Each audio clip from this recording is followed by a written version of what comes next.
عليكم ورحمة الله وبركاته. إن الحمد لله نحمده ونستعينه ونستغفره ونعوذ بالله من شرور أنفسنا ومن سيئات أعمالنا. من يهده الله فلا مضل له ومن يضلل فلا هادي له. أشهد أن لا إله إلا الله وحده لا شريك له وأشهد أن محمدا عبده ورسوله. اللهم صل على محمد وعلى آل محمد أما بعد. Pertama sekali jutaan terima kasih kepada seluruh pentadbir Surau Al-Muhtadin sudi terima kehadiran dan singgahan saya, dan syukur pada Allah Subhanahu Wa Taala pada malam ini kita dipertemukan untuk menambah amal sebelum datangnya waktu mati kita agar kita dapat memanfaatkan. Terima kasih banyak atas ruang dan peluang yang diberi. Moga-moga malam ini adalah malam yang bermanfaat bagi kita. Sebab manusia ni dia tak dapat lari daripada sifat lalai dia. Lalai, dia tinggai, dia tangguh, dia tinggai dan dia tangguh. Sedang-sedang dia tua ya. Dan dia kehilangan waktu yang sangat banyak. Tambah-tambah lah pula ni kita duk pegang telefon ni. Telefon ni cukup makan umur kita cukup banyak. Kadang-kadang umur 60, telefon 2, SIM card 4. Tu kan. Tak tahu dia tengok apa. Dia tengok sini setengah jam, dia tengok sana setengah jam. Habis dah nyawa satu jam. Kira lagi. Nyawa kita duk buang macam tu saja. Okey, baik. Tuan-tuan boleh tak kalau saya jemput tuan-tuan dekat dengan saya? Saya rasa tuan-tuan jauh dengan saya. Minta maaf lah, saya selalu ceramah macam tu. Minta kita depan, mai duduk rapat-rapat mai tang ni. Sebab kita takut ini nisfu Syaban kita yang terakhir dalam hidup kita. Mari kita duduk rapat-rapat insya-Allah.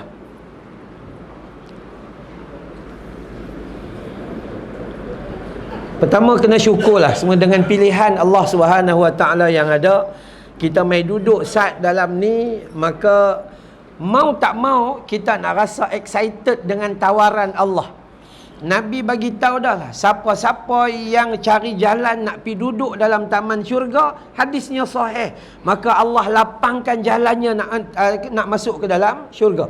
Taman syurga, kalau dunia kita usaha cari, dalam waktu kita cari, kita duduk dan kita mengaji pun kita tak pandai pun, tapi kita usaha dan kita cari, Allah Subhanahu Wa Taala buka highway untuk kita masuk dalam syurga Allah. Jadi kita kalau boleh jangan sombong dengan tawaran Allah Subhanahu Wa Taala untuk kemanfaatan diri kita insya-Allah. Baik. Tuan-tuan, saya asal bukan jauh mana. Saya lahir tahun 1970 di Bukit Selambau. Umur saya 54 tahun. Cuma nampak tua macam 64. Kan? Kampung Paya Bendang ataupun Batu Belacan, Bukit Selambau. Sekolah rendah di kampung, sekolah menengah di Sekolah Menengah Kebangsaan Agama Al-Masyhur, Pulau Pinang.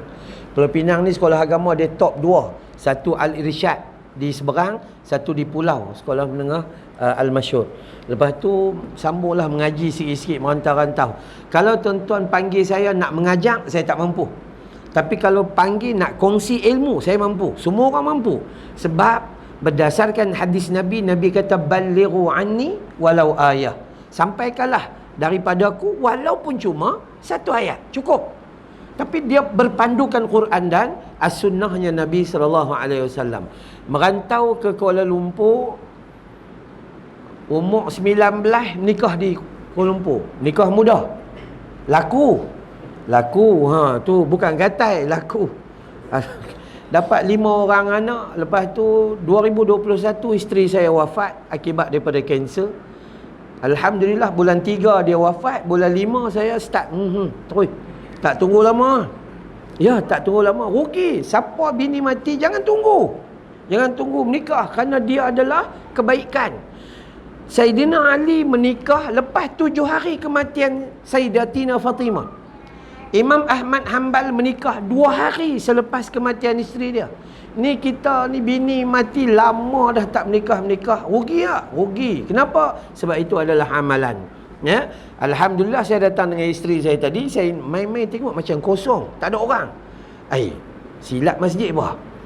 Sebab perkara silap masjid ikut Google ni, Dia memang Google Map ni dia kadang-kadang dia jadi macam tu. Okey, baik. Malam ini kita nak sembang tentang nisfu Sya'ban dan kaitannya istighfar, minta ampun. Ataupun nisfu Sya'ban kaitannya keampunan yang disediakan oleh Allah Subhanahu Wa Taala.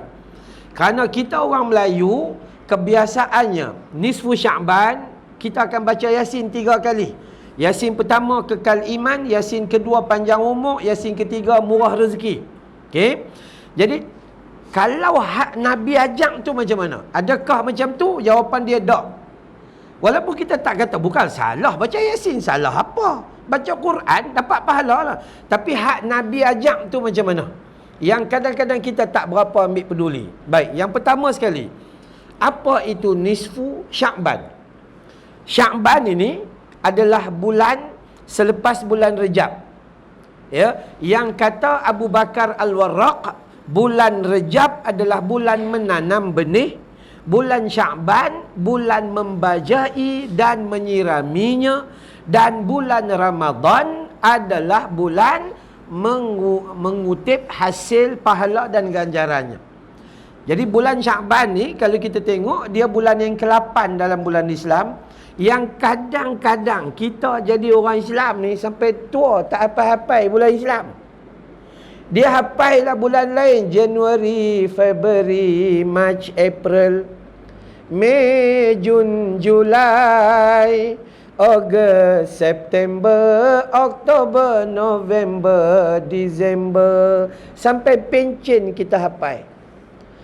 Tua dah, umur 78. Cucu tanya, Tok Wan, bulan Islam kan mula dengan Muharram. Lepas Muharram apa Tok Wan? Lepas Muharram Muhalal. Tu Tok Wan sampai tua tak reti-reti. Tak, kadang-kadang lah kalau kita fikir balik, aku jadi orang Islam 60 tahun dah. Rezeki ni macam-macam Allah bagi. Bulan Islam tak reti. Orang putih dia tiru ya. Tuan-tuan kalau nak cek bulan Islam, buka surah At-Taubah surah 9 ayat 36. Ada dah. Allah kata inna iddatash syuhuri indallah, sesungguhnya bilangan bulan di sisi Allah, 12 syahran, jumlahnya 12 bulan. Fi kitabillah, ada dalam Quran. Yauma khalaqas samawati wal ardh, semenjak Allah cipta langit dan bumi lagi dah ada dah jumlah 12 bulan itu. Dan kata Allah minha arba'atun hurum, 4 bulan daripada 12 itu adalah bulan-bulan yang mulia, yakni bulan lepas bulan Rejab. Ini bulan Sya'ban. Baik. Jadi kalau kita nak tengok orang putih yang cipta Januari Februari, bukan depa cipta. Depa tiru daripada Quran, tukar nama, kita yang kena kelentong. Kita duk agak, kalender ni orang putih cipta kot. Tak, Allah Ta'ala yang tulis siap-siap lah dalam Al-Quranul Karim. Baik. Bulan Sya'ban, bulan yang ke-8 daripada 12 bulan Islam. Dan dalam bulan Sya'ban ada satu malam yang kita sedang duduki ni, yang kita syukur kita sampai pada malam ini, iaitu yang dinamakan nisfu Sya'ban, separuh daripada Sya'ban. 14 Sya'ban azan maghrib masuk. Malam nisfu Sya'ban, mula dia masuk saja maghrib, terus sebelum azan subuh, itu namanya malam nisfu Sya'ban. Apa maksud nisfu? Separuh daripada bulan. Kaedah dia lah kalau 150 macam tu lah, separuh. Maka kita berada pada waktunya, iaitu malam yang disebut sebagai nisfu Sya'ban. Ada banyak hadis tentang nisfu Sya'ban. Sebab kita tahu sebagai orang Islam, rujukan kita Al-Quran, dan yang kedua rujukan kita adalah hadis.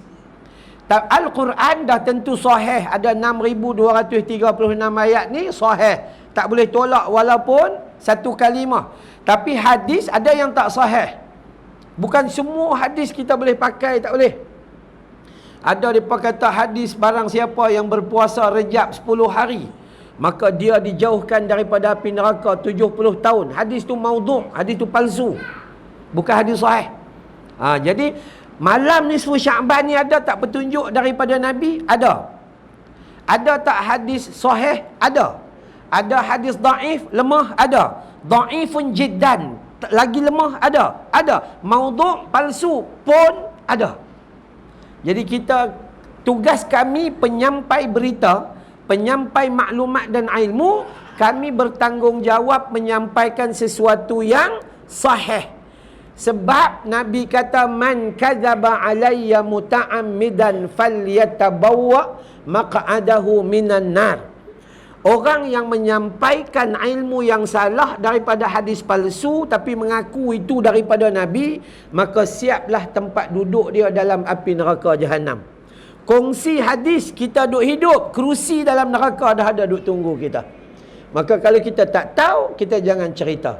Jadi nak mula bagi tahu bahawa ada tak hadis sahih, kita nak tengok hadis sahih ni dan kita kaitkan dengan istighfar malam nisfu Sya'ban. Ya, baik.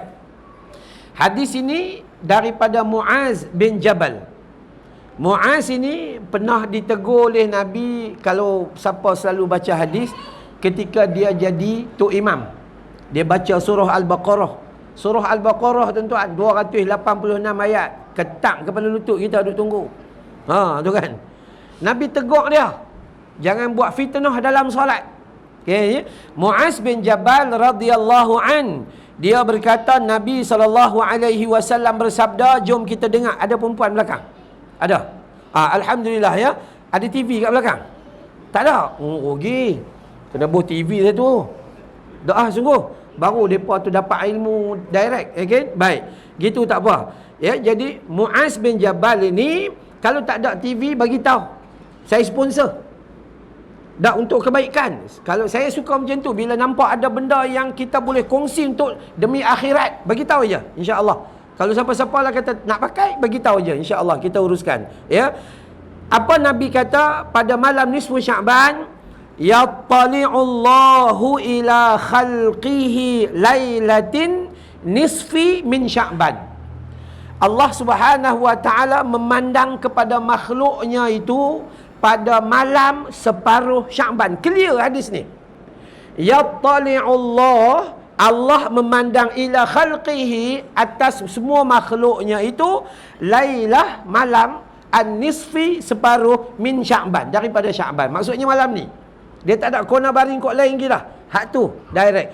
Allah memandang kepada hamba-Nya pada malam nisfu Sya'ban. Bukan sekadar pandang biasa. Fayaghfiru li jami'i khalqihi, maka Allah memberi keampunan seluruhnya kepada makhluknya. Ya, Allah memberi keampunan seluruhnya, khalqihi, kepada makhluknya, li jami'in, bukan ampun sikit-sikit tapi ampun keseluruhannya. Tuan-tuan, rupanya ada yang tak dapat ampun, illa, kecuali li musyrikin, orang yang masih beramal dengan perkara-perkara syirik, dan musyahinin, dan orang yang tak habis-habis bergaduh, putus hubungan silaturahim, dendam, marah-marah, bermusuhan dan sebagainya. Jadi kalau kita baca hadis ini, riwayat Ibnu Hibban dalam Sahih Ibnu Hibban, hadis 5665, mengatakan bahawa pada malam nisfu Sya'ban, Allah memandang terus kepada hamba-Nya tanpa kecuali. Lantas fayaghfiru li jami'in, lalu Allah mengampunkan kepada seluruh hamba-Nya. Semua dapat pengampunan, illa, kecuali dua golongan yang tak dapat ampun malam ni. Pertama, orang yang masih kekal tidak bertaubat daripada amalan syirik. Dan yang kedua, orang yang masih lagi putus silaturahim, suka musuh-musuh, suka cari pasai, suka nak bergaduh, dendam, kesumat dan sebagainya. Hak ni tak dapat keampunan. Tuan-tuan, perempuan, kita nak masuk syurga, simple. Dapat ampun daripada Allah Ta'ala, masuk syurga. Selesai. Dapat redha Allah Ta'ala, masuk syurga. Bukan kata kita main masjid siang malam pergi petang boleh masuk syurga, tak. Pasal apa kita main masjid? Sebab itu tugas seorang hamba. Pasal apa kita solat? Itu tugas seorang hamba. Kalau hang sedang hang hamba, kita kena buat. Tu je. Tapi Allah janji, siapa buat baik, aku bagi syurga. Maksudnya kita masuk syurga kerana amal kita? Tak. Tapi kerana janji Allah Subhanahu Wa Ta'ala. Akhirnya, kalau nak masuk syurga ni dua. Satu, redha Allah Ta'ala. Kedua, syafaatnya baginda Nabi SAW. Maka, kalau kita lihat di sini, mula-mula sekali, semua orang akan beroleh keampunan pada malam ni. Bagi siapa? Yang ingat ke Allah Ta'ala lah. Akan dapat lah. Kalau tak ingat, dia tak dapat lah. Allah Ta'ala pandang pada malam ni, dia tengok juga kita duk buat apa. Kalau malam ni kita duk tengok cerita Hindustan, tak, malam ni 10 Syaban, Vada karo nahi chodo gitu merasa jaha tum ho waha me bihu. Sambung. Nampak macam Hindustan dah. Tu. Ya, sungguh. Allah tengah bagi satu malam yang sangat bahagia, kita tak mau yang tu bahaya. Allah nak bagi keampunan, kita tak mau yang tu sombong. Allah nak bagi syurga, kita tak mau itu bongkak lagi takabur. Hak tu rugi untuk kita. Ya, kalau nak ikut amal kita tak banyak sangatlah berbanding rehat kita, berbanding harta kita, berbanding seronok kita. Allah macam inilah cerita dia. Makan kita banding dengan puasa kita. Agak-agak kena tak kena, macam tak kena je. Makan ni terdarah sepanjang tahun. Puasa ke kalau bukanlah puasa tu wajib sepanjang tahun. Pasal apa tak puasa? Sunat. Pasal apa tak sembahyang? Sunat. Akhirnya sampai mati menyunat aja. Tu sebab tu sebahagian daripada amalan Allah paksa kita buat. Sebab supaya dia jadi bukti di hadapan Allah Ta'ala. Baik. Jadi apa sifat terbaik pada malam ini? Sifat terbaik bila kita nampak dalam penceritaan Nabi bahawa malam ini malam disediakan keampunan, maka sikap dan sifat terbaik seorang hamba malam ni adalah minta ampun. Tu saja tugas dia. Sebab tu orang sebahagian pendapat mengatakan bukan tak boleh baca Yasin tu, hang bacalah pada waktu lain. Jadi malam ini malam keampunan, kerja kita adalah minta ampun. Yasin ni bila-bila sepanjang tahun 365 hari boleh baca. Nak baca 3, nak baca 5, nak baca 7, tak ada masalah pun. Boleh baca. Tapi yang Nabi kata Allah tengah tawarkan malam ini, bukan Allah suruh kita baca Yasin, bukan. Tapi Allah nak beri keampunan. Jadi tugas seorang hamba minta ampun. Malam ni tuan-tuan dan puan-puan, tugas kita perbanyakkan istighfar. Istighfar ni hak biasa ada 3 jenis. Yang pertama astaghfirullah. Astaghfirullah. Astaghfirullah. Apa maksud dia? Ampuni aku ya Allah.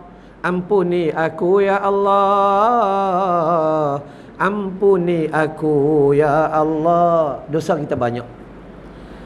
Kalau ada dosa besar, duk rasa macam aku dosa besar duk buat lagi ni. Sebab kita ada dosa besar, ada dosa kecil. Ada lagi kadang-kadang kita duk balik kampung lah, duk ada lagi orang duk beli nombor ekor. Gila sungguh lah. Tak kaya-kaya juga. Tak kaya pun.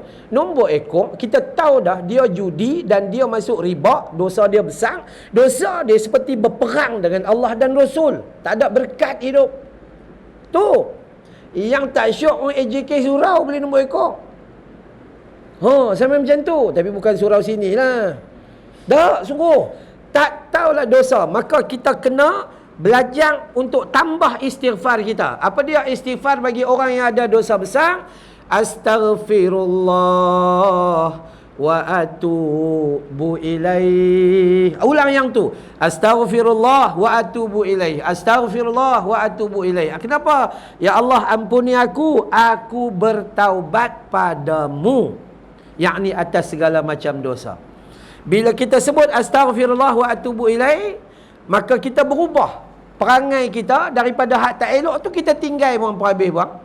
Kita mula hidup baru, baiki diri hari ni lebih baik daripada semalam. Azam untuk tak buat lagi dah. Minta tolong dengan Allah Allahumma a'inni ala dzikrika wa syukrika wa husni ibadatik. Ya Allah, bantu aku dalam keadaan aku mengingatimu. Kalau kau tak bantu, aku lupa padamu. Ya Allah, bantu aku dalam aku bersyukur padamu. Kalau kau tak bantu, aku selalu kufur dengan nikmatmu. Ya Allah, bantu aku dalam aku menambah amal terhadapmu. Kalau kau tak bantu, aku sering lalai daripada beramal kepadamu. Minta tolong kepada Allah Ta'ala. Yang mula-mula, kalaulah kita rasa kita tak ada dosa besar, dosa kecil lah, sat-sat kata kat kawan, sat-sat tak puas hati kat kawan, lebih kurang macam tu lah kan, ya, tak apalah, astaghfirullah, cukup kan, ya, banyak buat bagi banyak-banyak, ingat dalam hati, ya Allah tolong ampunkan aku.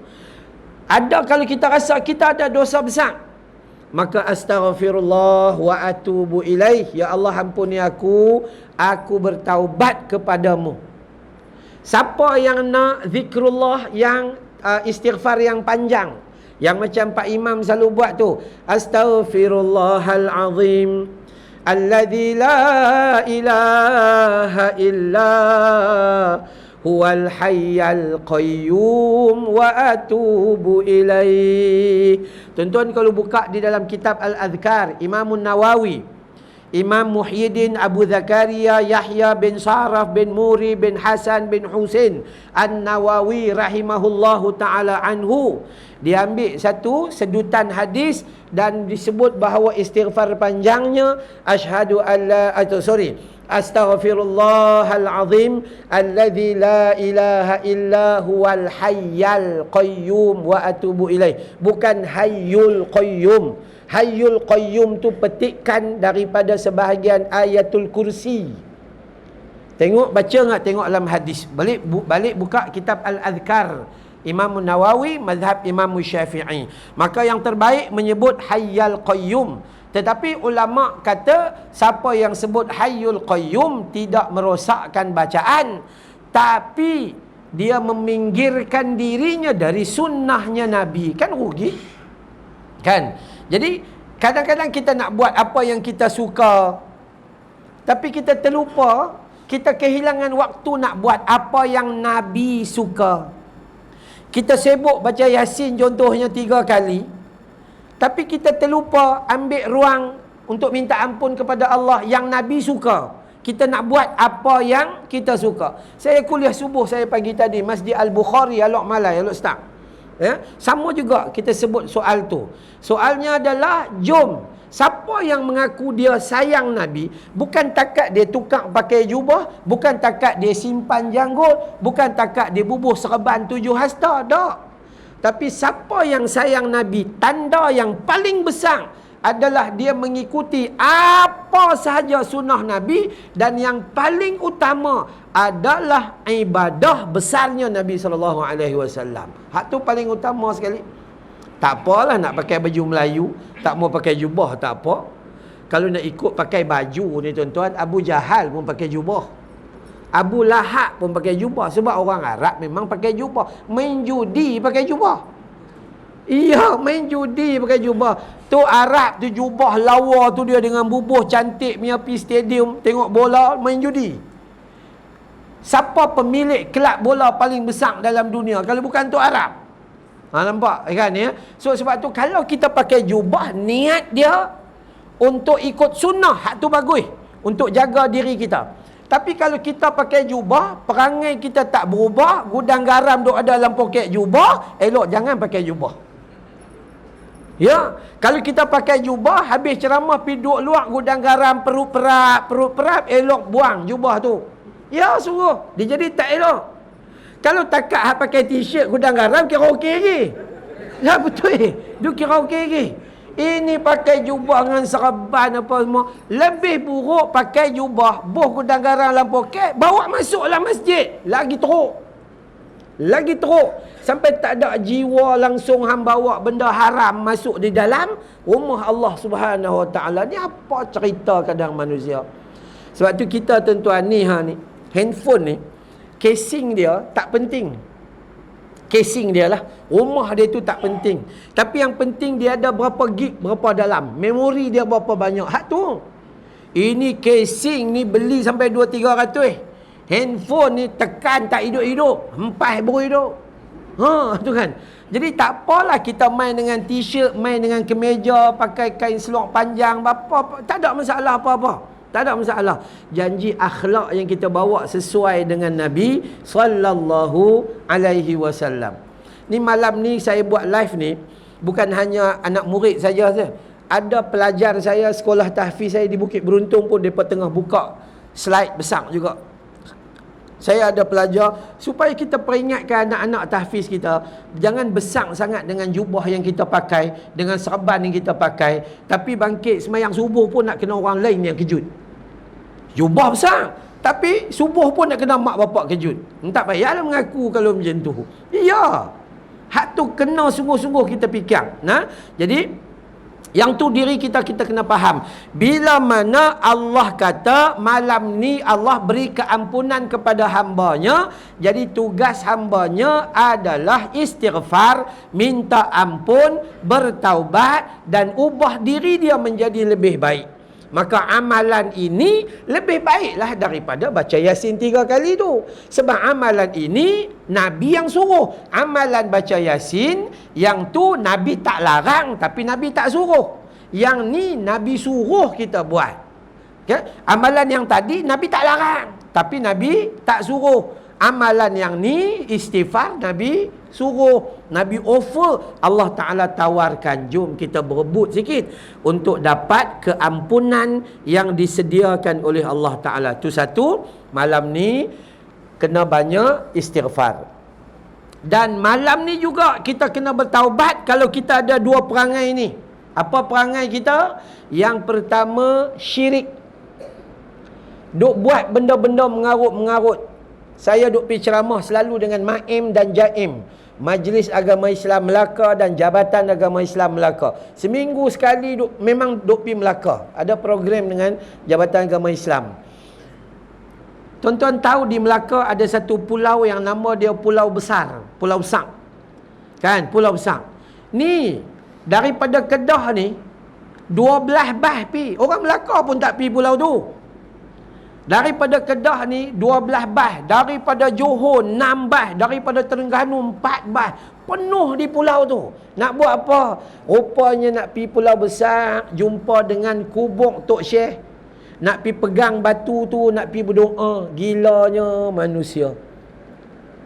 Hang balik pi tengok mak hang dekat kampung Paya Bendang ke Bukit Selambau ke, pegang tangan mak doakan lagi bagus daripada kita tengok. Ni tak menikah, nak cari jodoh tak jumpa, pi Pulau Besar, pegang batu hitam. Batu hitam tu kalau bercakap, dia kata aku pun hitam, orang tak mau.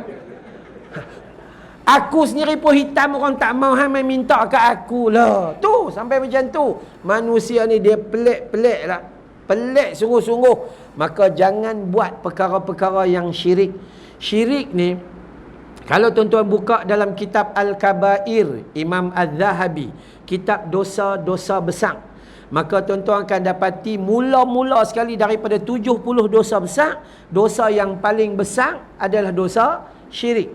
Dan kalau dia mati tak sempat taubat, maka kekal dia dalam neraka, tak ada tempat dalam syurga.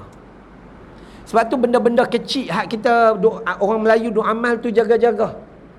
Orang Melayu duk amal apa, lenggang perut. Lenggang perut. Patutnya itu amalan adat agama Hindu lah. Biar pilah mereka buat. Tapi kita tak payah buat. Lenggang perut apa lagi? Kadang lenggang perut, dia bubuh bonyok atas perut. Kan dia baca-baca nang buti nang kui buti kui. Tepuk-tepuk golek bonyok jatuh belah kanan. Oh, anak jantan. Tu bidan yang buat tu, bidan tu bukan orang Hindu. Bidan tu orang Islam. Boh pula nyok sekali lagi, jampi, tepuk-tepuk, golek main belah kiri. Oh, perempuan. Test sekali lagi lah. Tengok siapa dapat. Boh sekali lagi, ketuk-ketuk, tak jatuh. Pondan. Ya Allah. Tu apalah merapu. Kalau nak tengok anak cucu kita tu perempuan lelaki, pergi klinik aja buat ultrasound. RM50-60 boleh tengok dah, siap print lagi. Allah tu manusia. Tu Kita ni orang lelaki kan, kita pakai ada anak dah. Saya alhamdulillah anak 5 orang dengan isteri yang dulu. Isteri ni tak ada lagi, duk tengah bercinta lagi. Mujhe tumse muhabbat hai, pyar karte hai. Tu kan ya. Kan dapat 5 orang anak, 3 orang menantu, 3 orang cucu. Ya. Jadi seronoklah bersyukur kepada Allah Taala. Dan kita melalui itu, melalui apa? Melalui bila kita dapat anak dengan dapat cucu, pak dengan tok wan ni selalu kena basuh huri. Selalu kena basuh huri tu. Dan hak ni pun kena jaga juga. Dalam mazhab kita, dalam mana-mana mazhab dalam syariat Islam, dia tak ada suruhan syariat untuk basuh huri tu, tak ada. Buka pi mazhab mana pun, kita duk mengaji mazhab Imam Syafi'i daripada darjah 1 sampai tingkatan 6, tak jumpa pun. Tapi kita buat, tak tahu kita belajar tak mana. Dalam sekolah tak ada, pi universiti pun tak ada, pi mengaji pondok pun tak ada. Tapi kita pi buat. Tak apalah kalau nak basuh juga. Uri tu najis sebab diseliputi dengan darah. Korek, tanam pi macam tu sudah. Ui tak kita nak basuh. Tak apalah nak basuh. Pi guna pi ayak apa-apa, ayak hujan lagi bagus. Tak payah duk guna ayak ni kena bayar. Kan ayak hujan sudah. Oh dia kata tak ustaz. Kami basuh uri ni yang pertama kena letak limau. Limau purut, asam jawa, asam keping, garam. Lah ni naik sikit lagi. Lemon, European. Oh tu, buah lemon. Kan ya. Lepas tu, kita pun risau ni nak masak, nak buat apa ni? Nak basuh huri ke, nak buat masak asam huri ni? Tak, masa kita buat tu, kita fikir ke tidak? Agama suruh bila? Tu contoh-contoh. Oi, bukan main. Kan hak lebih lagi dahsyat nu, bawa pi tanam dekat tanah perkuburan. Allah Rabbi. Nah. Dah, satu tak apa, masa nak tanam pula, yang tanam bubuh pensel 2B siapa suruh? Ya betul. Yang tanam bubuh sekali dengan pensel siapa suruh? Dia kata ustaz, kami meyakini, yang ni bahaya. Kami meyakini bila tanam dengan pensel, maka anak cucu kami besok dia akan pandai menulis. Kalau macam tu beli Samsung satu tanam. Depa anak kita confirm akan cerdik. Lah tu. Kadang kita takut, kita risau sebatang pensel boleh campak kita dalam neraka jahanam kerana khurafat, tahyul dan kesyirikan. Oh, itu cukup takut. Cukup takut. Maka janganlah buat benda-benda yang bukan-bukan. Jadi syirik ini adalah sesuatu yang perlu ditaubatkan dengan kadar segera. Tak payah jumpa bomo. Allahu Akbar. Saya tiap-tiap bulan saya datang sini. Datang belah utara ni tiap-tiap bulan. Cuma 2024 ni saya tangguh 2-3 bulan lah. Sebab Pulau Pinang dia dah dia blok semua penceramah-penceramah luar yang tak ada tauliah lah. Dulu kita minta tauliah sementara dia bagi, lah ni dia tak bagi. Tapi tak apalah, tak ada masalah apa. Depa ada cara pentadbiran depa, kita pitang mana yang boleh.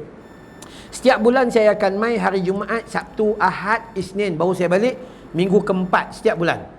So dan salah satu daripada tempat pengajian saya daripada saya rasa 16 tahun lepas, Masjid Al-Ihsan Tongkang Yat seberang Perak Al-Ustaz. Kadang-kadang saya daripada Bukit Selambau, saya ikut jalan lama. Sebab highway pun boleh tahan jam dia. Ikut jalan lama dia tak boleh laju tapi dia tak berhenti. Terus kita lalu tuan-tuan nak pergi ke belah-belah sana, kita akan jumpa dengan kampung-kampung Siam. Belah-belah tu semua banyak-banyak lah wat Siam semua kan. Ada banner besar, signboard. Bomo Siam, Bomo Siam, Bomo Siam. Satu hari saya ajak pemandu saya, kita berhenti Zat. Beli buah rambutan, buang secekak, 2 buah-buah sikit, buah tangan, pergi jumpa Tok Bomo Siam. Sajalah pergi jumpa, bagi buah lah apa lagi, sembang, kata nak apa, nak berubat ke? Tak saja mai, nak sembang aja. Oh tak apa, sembang nak tanya apa? Saya nak tanya pesakit yang paling ramai sekali yang mai ni, orang apa? Yang paling ramai, dia kata yang paling ramai sekali mai orang Melayu. Orang Siam tak mai. Oh tu. Orang Siam tak mai, orang Melayu. Bodohnya kita. Dan kalau kita tengok rumah Tok Bomo tu, kita nak pergi jumpa Tok Bomo tu sebab nak hilangkan masalah rezeki kita yang sempit. Tok Bomo tu pun rumah dia sengit, duit tak ada nak repair. Ya. Kalaulah kita kata kita ada masalah laki bini, nak jumpa dengan Tok Bomo tu pun 3 kali dah bercerai. Apalah jadi macam tu manusia. Pelik sungguh. Jadi buang perangai-perangai yang tak elok ini, buang perkara-perkara yang syirik ini. Hak ni insya-Allah, katakanlah kita letak larat macam mana pun, syirik ni buang, jahat lagi, tapi last sekali tetap akan masuk syurga Allah. Tapi kalau mati dalam kekal syirik, maka tak ada tempat dalam syurga Allah. Jadi sebab itu Nabi suruh kita bertaubat, Nabi suruh kita beristighfar, memperbanyakkan istighfar. Baik, itu satu. Dan satu lagi, orang yang tak dapat keampunan pada malam nisfu Sya'ban ini, kalau dia tidak bertaubat, musyahinin, orang yang suka bergaduh. Laki bini bergaduh, tak bercakap lebih daripada 3 hari. Kalau 3 hari tu tak apa, dalam tempoh 3 hari tu tak ada masalah lagi, tak jatuh berdosa lagi. Ni sampai 2 minggu lah, kawan tu tidur sana, kawan ni tidur sana. Saya pernah jumpa kes laki bini duduk satu rumah, tak bercerai, tapi laki tidur dekat bilik dekat dapur, bini tidur dekat bilik utama. Berpuluh tahun. Masya Allah. Tu nampak musuh laki bini. Apa mereka jadi? Kalau mereka melalui malam ini bukan malam keampunan, melainkan mereka berbaik semula. Anak dengan mak bapak, adik-beradik dan sebagainya. Allahu Akbar. Azan ke sambung? Sambung. Okey, baik. Jadi kita nak faham yang itu. Maka kalaulah malam ini kita ada benda-benda yang tak baik, dendam kesumat dengan orang lain, kita putus silaturahim dengan orang lain, kita ada simpan musuh dan dendam dengan ini, maka saat lagi balik hantar WhatsApp atau telefon dia, aku minta maaf.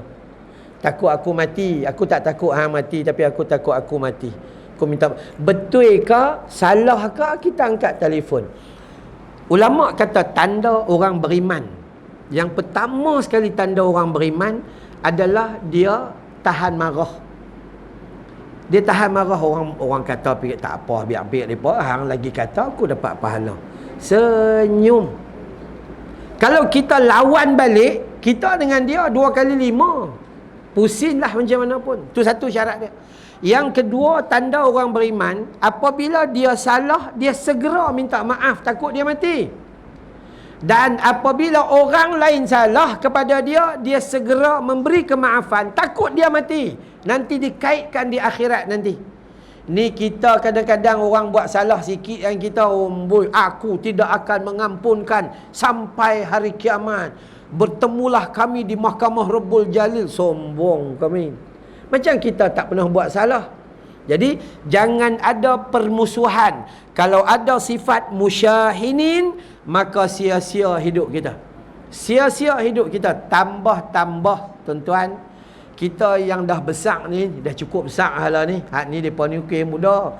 Ni kita yang dah cukup besar ni, kadang-kadang kita tak sempat khidmat dengan mak bapak. Sedangkan mak bapak Nabi kata 2 pintu syurga paling besar.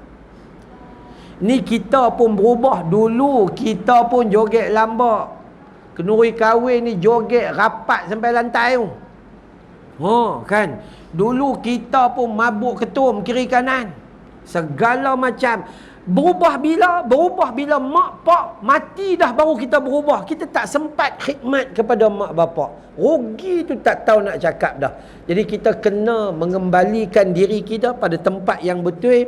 Jangan timbulkan perbalahan, punca permusuhan dan sebagainya dalam semua hal. Maka kita cuba belajar cari satu titik pertemuan dan titik persamaan. Jangan cari titik perbalahan. Contoh malam ni, biasa orang baca Yasin 3 kali. Adakah kita kata itu bid'ah? Tak. Sebab tu baca Quran ikut sukalah. Tapi cuma kita kata, kalau buat hak Nabi buat, lagi baik. Pasal apa? Sebab itu dijanjikan dalam Al-Quran, may yuti'ir rasul faqad ata Allah. Siapa yang ikut rasul maka dia taat kepada Allah Taala. Dalam Quran Allah kata, qul in kuntum tuhibbunallaha fattabi'uni yuhibbukumullah wa yaghfir lakum dzunubakum wallahu ghafurur rahim. Allah kata, siapa-siapa yang sayang kepada aku kena ikut Nabi. Fattabi'uni yuhibbukumullah. Orang yang ikut Nabi akan dapat kasih dan sayang Allah. Orang yang ikut Nabi akan dapat keampunan atas segala macam dosa dia. Jadi tugas pertama kita malam ni, taubat dan memperbanyakkan istighfar. Tugas kedua, kalau ada benda-benda yang tak baik berkenaan dengan kesyirikan, ada duk pergi jumpa bomo, duk simpan pisau dan kerih kecil. Saya jumpa ya, orang belajar silat, dia kata tok guru dia bagi kerih kecil, buh dalam kotak elok ah. Tok guru dia kata hang pi mana pun hang kena bawa. Dan kerih ni akan jaga hang. Bila sebut kerih ni jaga hang, syirik terus. Kerih tu pun orang buat. Macam mana dia boleh jaga kita? Kalau kita duk percaya dekat pisau tu pun orang buat. Apa beza kita dengan orang bukan Islam? Dia buat, lepas tu dia sembah. Macam tu kita. Maka tak boleh. Tapi benda tu berlaku kepada kita sampai umur kita tua. Ni nak pindah rumah ni ustaz. Ustaz minta maaf ustaz. Ustaz tolong baca sikit ustaz. Ni ada ni. Orang kampung belah kita panggil lading ya. Apa macam parang panjang tu yang kecil tu kan. Ha tu. Hak ni daripada muda saya bawa ustaz. Yang ni jaga keluarga kami. Habis. Tua dah. Dia percaya benda tu. Rupa-rupanya dia berada dalam keadaan musyrik, iaitu syirik. Maka buang perangai tu. Lagi satu, kalau kita ada masalah dengan orang sesama kita, angkat telefon je. Kalau ni pula ada WhatsApp, lah ni pula ada voice call, lah ni pula ada video call lagi. Buh pergi depan macam ni, aku minta maaf kat hang, aku jahil. Tak payah duk kata pelik-pelik lah, mahat tu sudahlah. Dah cukup. Jangan bawa pergaduhan bertemu kepada tarikh kematian kita, maka sia-sia. 3 nah, tolong ingat nah. Minta ampun malam ni, memperbanyakkan istighfar, taubat daripada perkara syirik, dan minta maaf kepada orang yang kita rasa bersalah, dan kemudian kita satukan balik silaturahim kita. Ini hadis daripada Mu'adz bin Jabal. Hadis ni sahih, riwayat Ibnu Hibban dalam Sahih Ibnu Hibban. Sampai dekat sini, ada tak soalan yang lalu dalam pemikiran tuan-tuan sebelum kita masuk bab kedua? Apa-apa aja boleh. Saya suka. Sebab saya banyak buat program Tanyalah Ustaz. Jadi kita buatlah Tanyalah Ustaz TV 10 malam ni. Belum ada lagi TV. Sekejap, sana dulu. Sila.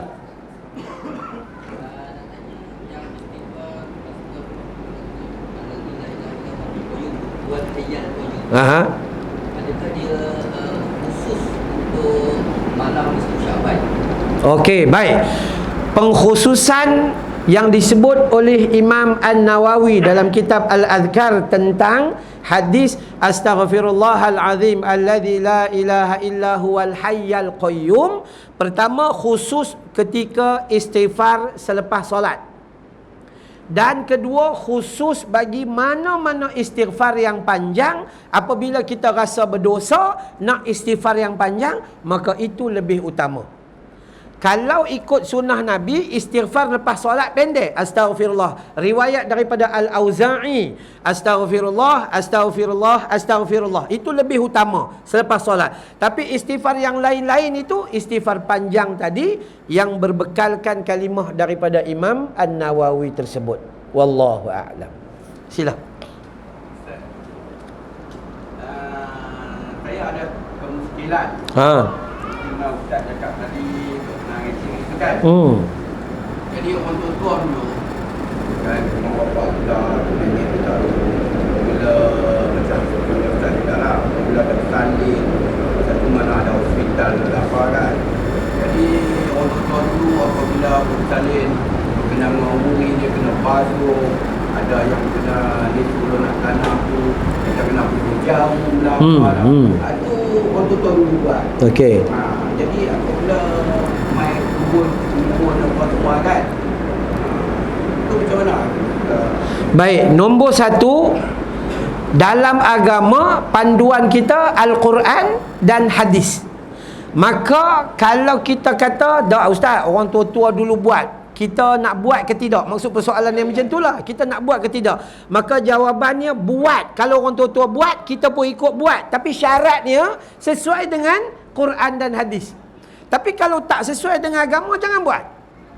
Sebab semua manusia buat salah. Hatta para ulama pun mengaku. Para ulama kata, kalau kamu jumpa apa yang lebih sahih daripada pandangan aku, maka ikut yang itu, jangan ikut aku.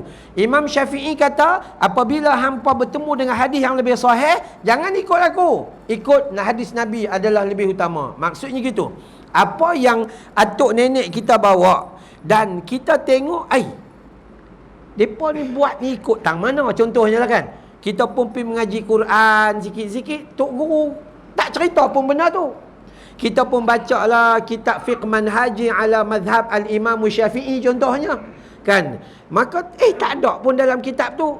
Bacalah kitab Riyadhus Shalihin Imam Nawawi ke pun tak ada pun macam tu. Maka kalau benda tu tidak seiring dengan agama, maka tinggalkan dia, jangan buat. Dan benda tu pula terbukti menyalahi agama. Bukan kata jangan buat saja, terbukti menyalahi agama. So kita jangan jadi orang tua yang buat satu dah, tapi ajak pula orang muda buat syirik. Kan? Kita mati, kita buat, lepas tu ajak orang muda buat syirik, kita mati, orang muda syirik, kita dalam kubur naya kena. Yang tu. Maka saya katakan, apa-apa yang baik-baik yang diajak oleh orang tua tak salah dari sudut agama, buat. Tapi kalau benda tu bercanggah dengan agama, maka tinggal terus dan ajak anak cucu kita, hak ni benda ni semua tak payah buat. Kita buat cara yang Nabi suka. Wallahu a'lam. Silakan. Waalaikumsalam. Contoh,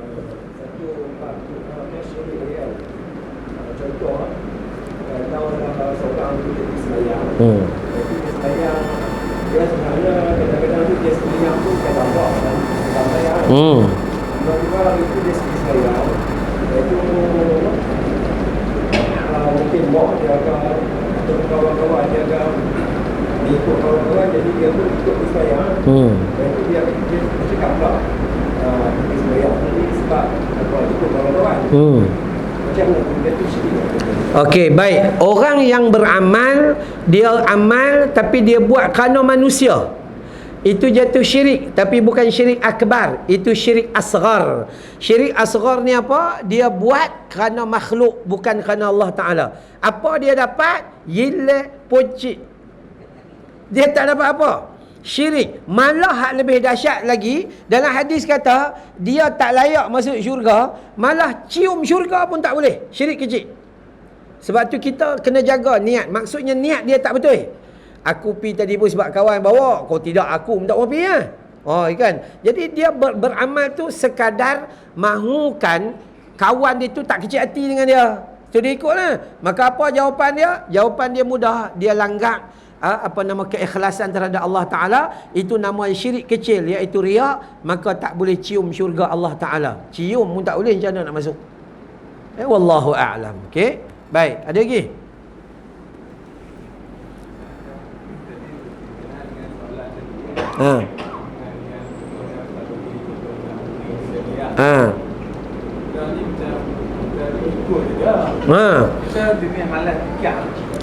Itu okey.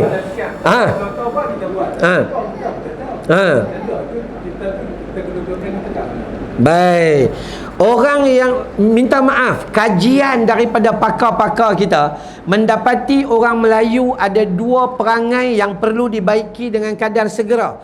Yang pertama, kurang fikir. Yang kedua, kurang zikir. Apa saja orang buat, tak fikir kalau api macam tu, kalau orang buat gitu, buat macam tu. Kalau buat itu, buat tu. Haram tu buat gitu. Kan? Yang kedua, kurang zikir. Dia tak pergi tengok dalam Quran ada ke tidak. Dia tak pergi tengok dalam hadis ada ke tidak. Orang langgar, kita pun langgar. Orang pukul, kita pun pukul. Maka hukum dia berdosa. Dia berdosa kenapa? Okey, baik. Yang pertama, ada orang berdosa, dia buat benda tu kerana dia tahu syirik tapi dia buat juga. Itu berdosa lah. Itu berdosa kerana dia tahu. Yang kedua, dia buat juga syirik tu tapi dia tak tahu, maka hukumnya dia tetap berdosa kerana dia buat dalam keadaan dia tak ambil tahu. Keadaan dia begini. Satu soalan yang ditanya kepada Ibn Hajar Al-Asqalani, penulis kitab Fathul Bari, Sahih Imam Al-Bukhari.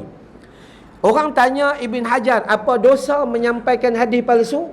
Dia bawa hadis Nabi, man kadzaba alayya muta'ammidan falyatabawa maq'adahu minan nar. Siapa bohong guna hadis palsu, bawa hadis palsu, siap tempat duduk dalam api neraka. Ada orang tanya pula, ya Ibn Hajar, aku tak tahu tu hadis palsu, aku share saja. Kan? Aku share, aku bukan tahu hadis palsu. Dosa tak? Hang tetap berdosa. Kerana hang share ilmu yang hang sendiri pun tak tahu sahih ke tidak. Maka kita pun kena. Yang jenis, alah buat je lah. Allah buat je lah. Tak boleh. Dalam jiwa kita ni kena ada sifat jihad sikit. Jihad dia apa? Tangguh sat. Tangguh macam mana? Cek. Kalau betul kita buat, kalau tak betul jangan buat. Itu kaedah yang paling besar. Baik, saya tengok dekat sini ada soalan daripada Fazilah Bahrum. Dalam ni ada 300-400 orang. Banyak orang yang dalam ni perempuan mana ya? Tu perempuan paling ramai. Tapi tak apalah, kita anggap yang mereka tak tahu kita depan ni ada 600 orang. Sini 300 mereka tak tahu kan. Okey. Baik. Dalam ni Fazilah Bahrum ni tanya, Assalamualaikum Ustaz. Waalaikumsalam. Ada orang beli kereta baru, siram dengan ayat Yasin atau ayat yang dibaca Al-Quran untuk jauh bala. Apa hukumnya? Tak ada dalam agama. Agama tak suruh buat macam tu. Patut ayat Yasin tu hang kena mandi. Hang tu yang teruk, bukan kat kereta tu. Nak nampak tak? Kita selalu buat apa yang kita nak buat. Hak Nabi suruh apa? Beli kereta. Beli kereta ni, habiskan duit sikit tapi untuk keselamatan. Alam sistem apa semua. Kalau beli kereta mahal sikit yang ada sistem keselamatan, hak tu disuruh. Hak tu disuruh.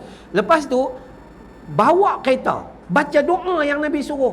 Ni dak, kita dulu masa mula-mula beli Datsun 120Y, tukar Nissan 130Y, 1986 enjin Orion Saga kan, sampai lah pakai Honda Civic contohnya.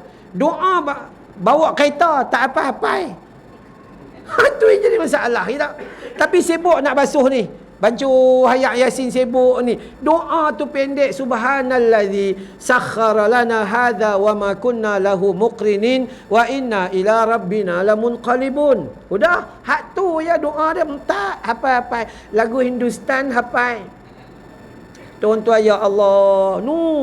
85. Khusyar aur gham sehti hai, फिर भी ये चुप रहती है, अब तब कैसे ने ना जाना, जिंदगी क्या कहती है. Faham tak faham?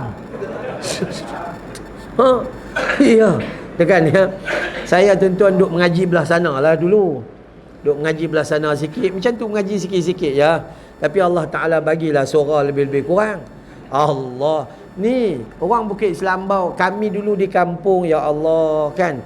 Berjalan 5 km nak tengok wayang pacak. Dulu kan estate belah Bukit Selambau. Dapat tengok wayang pacak tu sebulan sekali, kira apa, cukup lah. Bayar 5 duit. Tu kan ya. Kami dengan Hindustan ni macam sepupu. Tu kan. Macam sepupu Hindustan dia tak mengaku. Okey. Jadi kita jawab dengan Fazilah Bahrum, tak perlu.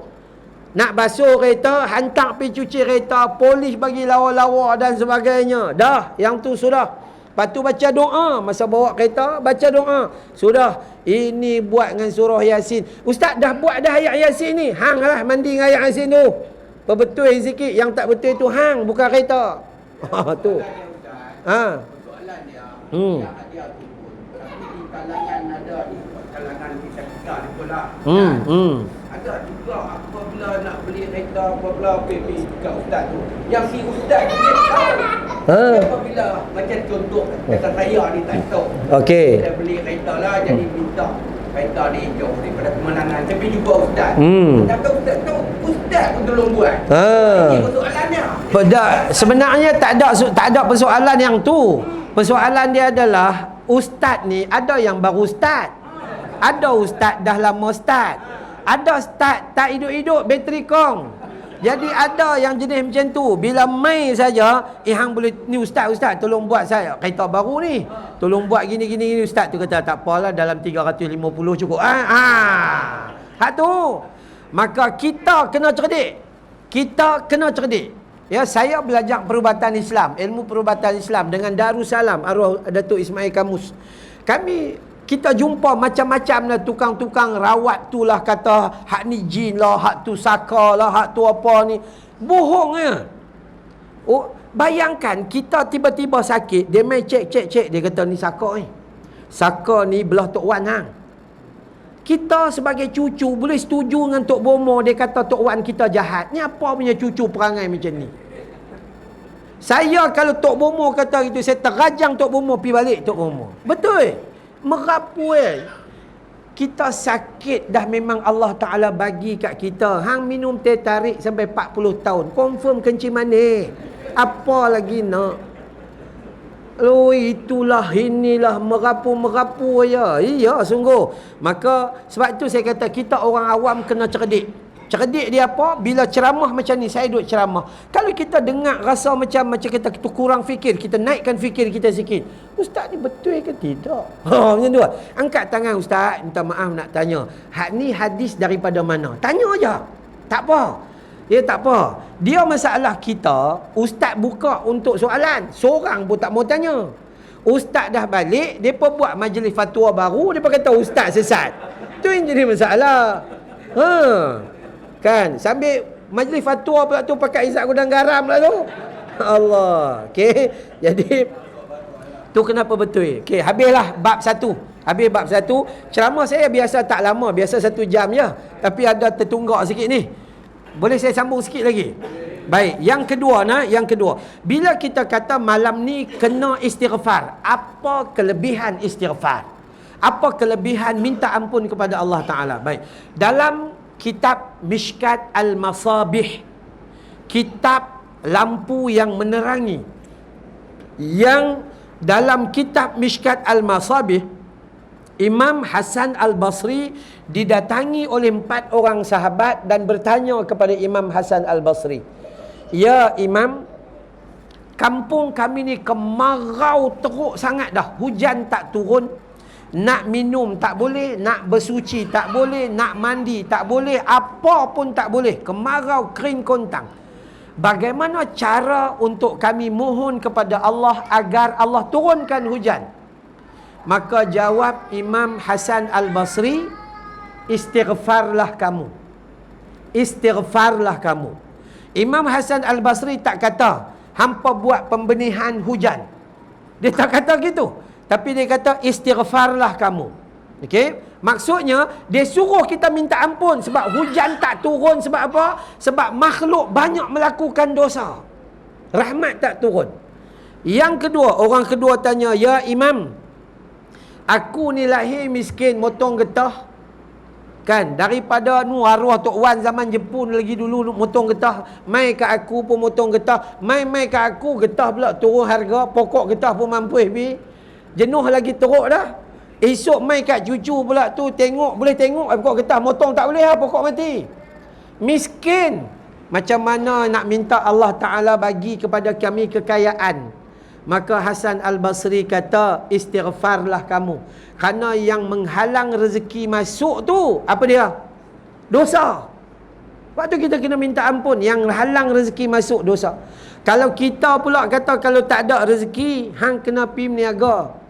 Pagi jual nasi lemak, tengah hari jual makan tengah hari, petang jual kari pap kingkong, malam jual burger. Hari tu sampai tak ada nak main masjid lah. Tapi dah istighfar.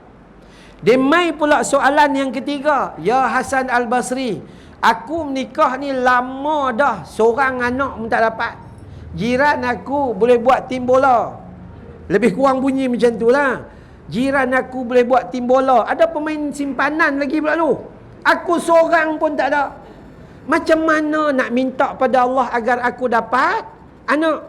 Maka kata Hasan Al-Basri, istighfarlah kamu, kerana menghalang nikmat Allah itu adalah dosa kamu. Kalau kita kata, kalau hang tak ada anak, hak ni hang pergi menikah lain. Kok dapat anak, pergi menikah seorang lagi, tak dapat anak juga. Tak, kita macam tu.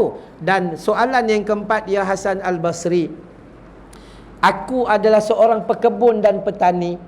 Tanam pokok ni tak jadi-jadi. Kalau dia jadi pun pokok jantan ada bunga tak keluar buah. Macam mana nak buat? Maka kata Hasan Al-Basri, istighfarlah kamu, yang menghalang rezeki dan kesuburan itu adalah dosa kamu. Kalau kita ada, kalau hampa nak tanam pokok bagi elok, yang mula-mula masa gembur tanah tu, buh baja tanah. Itu kita. Masa tanam benih, baja benih. Dia naik batang, baja batang. Akak menjalak, baja akak. Dia naik dahan, buh baja dahan. Sampailah bubuh baja buah. Esok bukan makan buah, makan baja. Tu pokok. Kita pakat makan baja, kanser semua kita. Tu. Maka kata Hasan Al-Basri, inilah istighfar. Empat orang yang tanya ni, dia kata pasal apa 4 soalan tapi 1 ya jawapan dia. Maka kata Hasan Al-Basri, ini bukan jawapan aku. Hari ni kita nak buat kesimpulan ni. Ini bukan jawapan aku. Ini jawapan yang Allah rakam daripada mulutnya Nabi Nuh AS. Tuan-tuan kalau tengok dalam surah Nuh pada ayat 10 hingga ayat 12. Ya, ayat 10 hingga ayat 12. Allah Ta'ala kata, فَقُلْ تُسْتَغْفِرُوا رَبَّكُمْ إِنَّهُ كَانَ غَفَّارًا. Kata Nabi Nuh, wahai kaumku, minta ampun pada Tuhanmu, kamu akan dapati dia itu maha pengampun. Yursilis samaa'a alaikum midrara. Akan turun hujan lebat untuk kamu yang kering kontang tadi. Ni dalam ni ayat ni kata, yursilis samaa'a alaikum midrara. Pada orang yang kemarau tadi, Allah turunkan hujan dengan minta ampun dan istighfar. Ni wa yumdidkum bi amwalin wa banin. Allah akan tambah harta bagi orang miskin. Allah bagi anak-anak pada orang yang tak ada anak tadi tu. Last kali, wa yaj'al lakum jannatin wa yaj'al lakum anhara. Dan Allah akan menyuburkan kebun orang yang tak subur tadi dengan menjadikan sungai-sungai yang mengalir di dalamnya. Jadi kalau kita nak jadi petani dan peniaga yang baik, maka perbanyakkan istighfar. Kalau kita rasa rezeki kita tak berapa cukup, perbanyakkan istighfar. Kalau kita rasa anak cucu kita tak berapa cukup, kita istighfar. Ada kami ni bila buat rawatan Islam ni, ada ramailah orang tanya itulah, tanya ini dan sebagainya. Saya kata tak, kalau tak ada anak, balik dua-dua laki bini istighfar. Jumpa doktor, pergi cek yang mana perlu dirawat, rawat. Lepas tu istighfar. Dia kata kami buat rawatan ni, istighfar belum lagi lah. La ilaha illallah. Tu jadi masalah kita. Kan? Kalau siapa-siapa ada masalah, yakni masalah harta pun macam tu juga. Ni daklah kita kalau dah bankrupt, masa tu baru semayang duha. Tu kalau dah bankrupt baru semayang duha, Nabi buat 8 rakaat, dia buat 28 rakaat. Tu tanda duit tak ada sangat tu. Esok dah ada kan duit 2 rakaat pun tak buat. Bila ada bergaduh laki bini, masa itulah baru buat apa? Solat tahajud dua-dua masa bergaduh. Elok dah makan bersuap dua-dua bukan tahajud, terkejut. Tu perangai manusia. Manusia selalu mencari Allah pada rasa dia cari Allah, dia perlu. Bila dia tak perlu, dia tak pergi cari Allah Ta'ala. So kita tak mau buang perangai macam ni.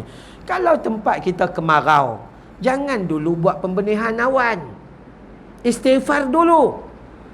Oh, kadang-kadang kita kata okey, kita ada duit buat pembenihan awan. Elok awan tu berat nak turun, angin tolak, turun di Jakarta pada muka kita.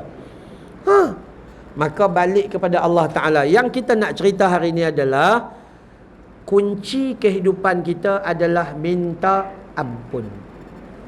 Salah kita dengan Allah yang tadi itu syirik, salah besar.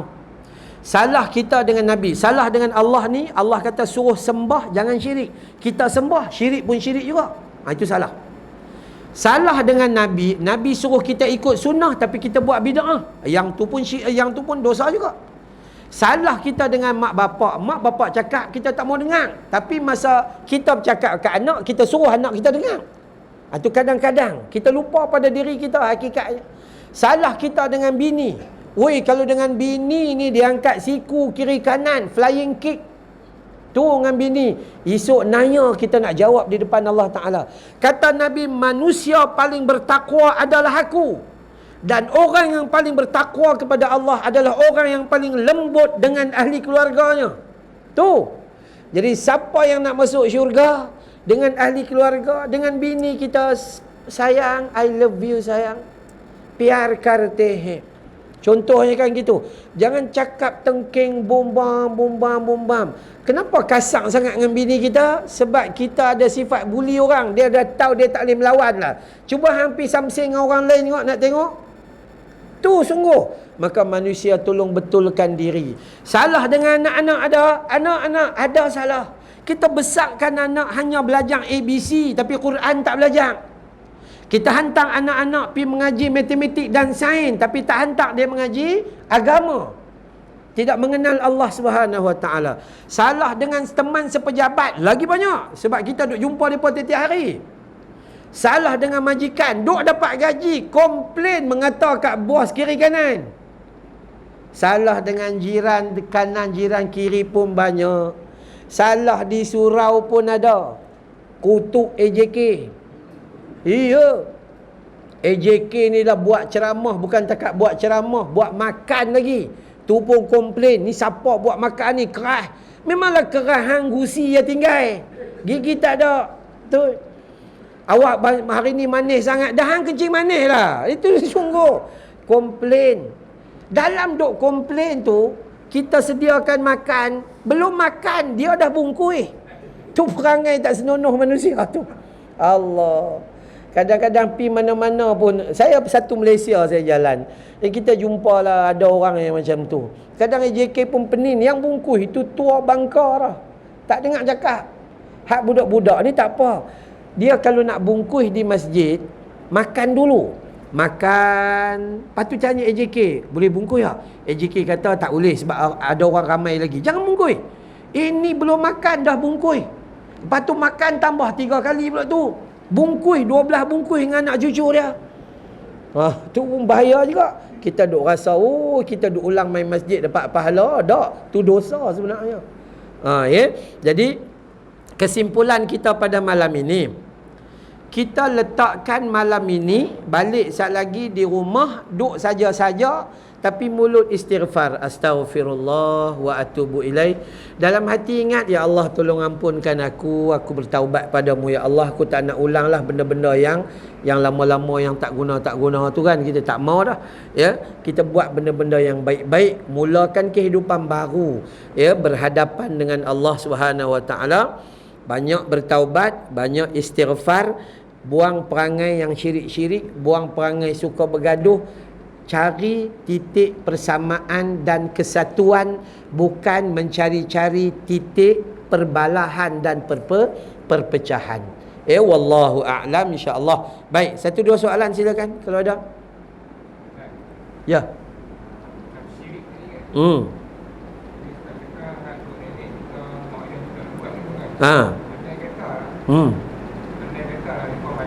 Okey.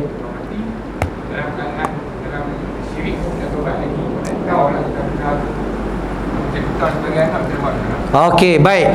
Apabila atuk nenek kita beramal dengan perkara syirik dan tidak sampai ilmu kepada mereka. Dulu kan susah dapat ilmu. Kita lah ni satu Sungai Petani dah jadi serambi ilmu. Mana surau masjid pun ada pengajian. Cuma kita nak pi dengan tak pi lah. Okey, baik. Dulu pada orang yang bila tidak sampai ilmu kepada mereka, maka mereka diampun dan dimaafkan. Tapi kalau mereka sudah sampai ilmu, tapi mereka masih kekal untuk memahami syirik dengan cara mereka, dia tak mau taat, maka ketika itu seharusnya kita yang hidup tak boleh buat apa-apa, yang mati kena jawab dengan Allah Subhanahu Wa Taala. Yang hidup ni dia boleh buat apa? Dia boleh buat badal haji, badal umrah kalau tak buat lagi. Boleh buat qada puasa, itu ada hadis. Qada zakat yang mana ditinggalkan. Solat tak boleh. Ini tak, kadang-kadang kita belah-belah sini ni ada juga sebenarnya. Fidyah zakat contohnya. Mana ada dalam Islam fidyah zakat? Ni dia kira daripada umur 15 sampai 75 tahun. Lah sekali keluar fidyah zakat satu kontainer beras. Hak tu agama tak ajak. Tambah-tambah lagi perkara yang syirik. Apa anak-anak boleh buat? Anak-anak cucu yang boleh buat adalah dia ada beberapa hal terhadap orang mati ni. Pertama, sentiasa memohon keampunan bagi pihak mereka. Selagi kita hidup, selalu kita baca doa, Allahumma ghfirli wali walidayya warhamhuma kama rabbayani saghira. Itu kalau kita baca sendiri. Ya Allah, ya Tuhan, ampunkan dosaku, dosa ayah dan ibuku, seperti mana mereka menyayangi sejak aku kecil dulu. Contoh gitu. Ataupun kita boleh baca doa untuk orang yang mati. Ayah kita contohnya, ayah saya baru meninggal 5 bulan macam tu, umur 85. Waktu saya duduk bagi ceramah di Melaka, kuliah subuh. Ya, baik. Kita boleh baca doa untuk orang mati. Allahumma ghafir lahu warhamhu wa'afihi wa'fu anhu. Kalau mak kita perempuan, Allahumma ghafir laha warhamha wa'afiha wa'fu anha. Kalau dua-dua dah mati, kita pergi ziarah kubur ataupun kita duduk di rumah, ingat kat mereka, Allahumma ghafir lahum warhamhum wa'afihim wa'fu anhum. Ya Allah, ampuni mereka, ya Allah rahmati mereka, ya Allah kasihani mereka, ya Allah maafkan mereka. Itu doa. Itu satulah. Yang kedua, buat amal daripada apa yang ditinggalkan oleh si mati. Apa yang dia tinggal? Harta faraid. Maka tanah yang dia tinggal itu, apa yang kita boleh buat untuk kita dapat pahala dan dia dapat pahala. Maka anak-anak duk tengok, aku dah dapat gaji dah kerja dengan kerajaan dari Kedah contohnya, gaji pun elok, rumah dah ada, tanah ni nak buat apa lagi? Aku letak dan wakafkan untuk buat masjid, surau, tanah perkuburan Islam, pusat tahfiz, rumah orang tua-tua. Kita anak tu dapat pahala. Sampai bila? Sampai mati, lepas mati. Ayah kita pun dapat pahala. Kenapa? Kerana tanah tu adalah asasnya hak milik dia. Yang ketiga, apa kita kena buat? Ziarahi kawan-kawan kepada dia. Dulu contohnya ayah kita suka kawan dengan Pak Leman. Suka sangat, dia mana-mana tertarik Pak Leman. Dua-dua kena kencing manis serentak dengan Pak Leman tu. Rapat suruh-suruh, bila ada masalah mereka berbual dua orang. Maka bila ayah kita mati, kita bawa buah tangan pergi ziarah Pak Leman. Maka kata Nabi, seumpama kita ziarahi ayah kita dengan memberi pahala kepada dia. Itu kita kena buat. Kenduri arwah tak termasuk. Kenduri arwah boleh kenyang perut ya. Kalau dia tak termasuk, bukanlah salah buat kenduri arwah, buat je lah. Tapi hakikat yang Nabi suruh tu, minta ampun, wakafkan harta atas nama dia, dan ziarahi kawan-kawan yang dia sayang pada ketika dia hidup dulu. Hak lain-lain kita harap Allah mengampuni dia, seperti mana kita harap Allah mengampuni kita lah. Wallahu a'lam. Ada lagi? Silakan. Nazar.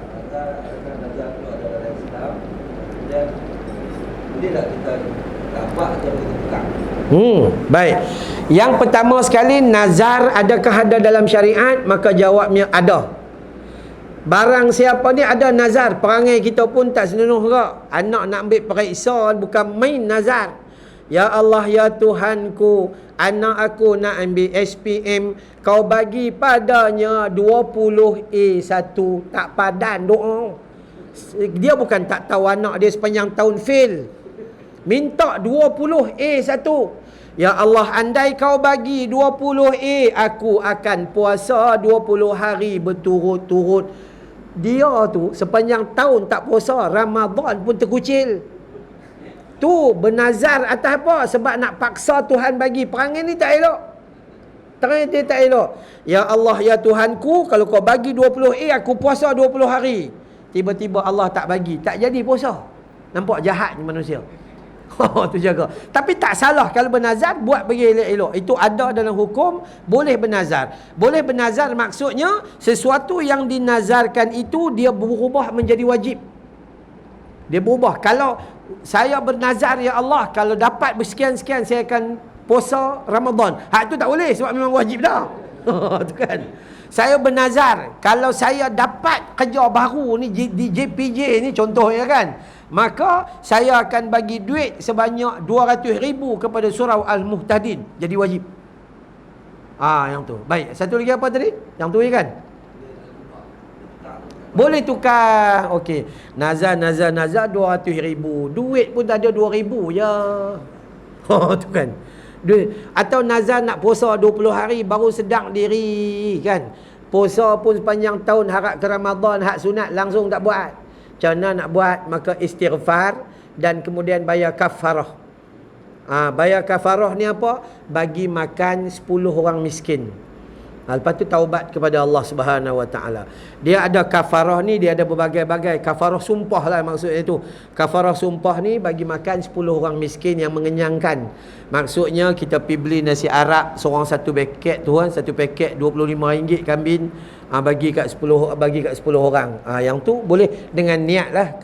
Jangan bagi bihun goreng. Bihun goreng makan tak kenyang. Dah lah buat bihun goreng toge je. Fish cake, fish ball pun tak bubur. Jangan bagi yang tu. Itu boleh. Maka kita tak payahlah tunai dah, kita bayar kafarah dan bertaubat pada Allah Subhanahu Wa Taala. Wallahu a'lam. Okey nah, cukup insya-Allah. Moga-moga Allah bagi kebaikan. Mana-mana saya pergi, saya akan bagi tahu tentang sekolah tahfiz saya. Kod-kod malam ni ada siapa-siapa yang nak bersedekah dan menderma, saya sangat alu-alukan sekolah tahfiz saya, Madrasah Tahfiz Raudah Al-Ilmi di Bukit Beruntung, Selangor. Lebih kurang 12 tahun dah kami operasi. Ada pelajar perempuan, ada pelajar puteri 20 orang, pelajar putera 25 orang, dan pelajar harian yang berpusing tu ada 130 orang. Yang ulang mai pi balik tu. Yang asrama itu saja 20 dengan 25 orang. Kami belanja bulanan sebanyak 50,000 sebulan, dan sebahagian besar daripada tampungan kos operasi adalah pendapatan peribadi saya lah. Biasanya kita akan masuk dalam tabung sekolah tahfiz, dan tambahan operasi datang daripada sedekah orang ramai. Jadi kalau tuan-tuan dan puan-puan nak ambil bahagian dan sedekah di dalam tahfiz kami, saya sangat alu-alukan. Ya, insya-Allah. Bismillahirrahmanirrahim. Alhamdulillahi rabbil alamin. Wassalatu wassalam ala sayyidil mursalin wa ala alihi wa sahbihi ajma'in. Ya Allah, ya Rahman, ya Tuhan kami, ampuni dosa kami ya Allah, dosa ayah dan ibu kami ya Allah, dosa pasangan hidup kami ya Allah, dosa anak-anak dan seluruh ahli keluarga kami ya Allah, dosa umat muslimin wal muslimat yang hidup maupun telah meninggal dunia ya Allah.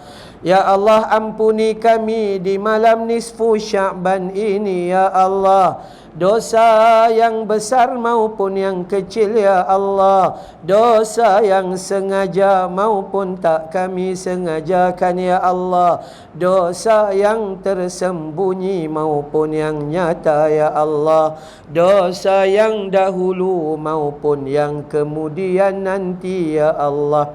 Ya Allah, jauhi kami dari termasuk golongan yang syirik ya Allah. Ya Allah, jauhi kami dari termasuk golongan bermusuhan ya Allah. Ya Allah, bantu kami ya Allah dalam kami menjadi hamba yang beroleh redha-Mu ya Allah. Ya Allah, ampuni mereka yang bersedekah di malam ini ya Allah. Jadikan sedekah mereka penghubung jalan ke syurga-Mu ya Allah. Jadikan sedekah mereka benteng dari panas api neraka-Mu ya Allah. Wa sallallahu ala Muhammad wa ala alihi wa sahbihi wa baraka wa sallam. Walhamdulillahi rabbil alamin. Subhanakallahumma wa bihamdika asyhadu an la ilaha illa anta astaghfiruka wa atubu ilaik. Wa billahi taufiq wal hidayah. Wassalamu alaikum warahmatullahi wabarakatuh.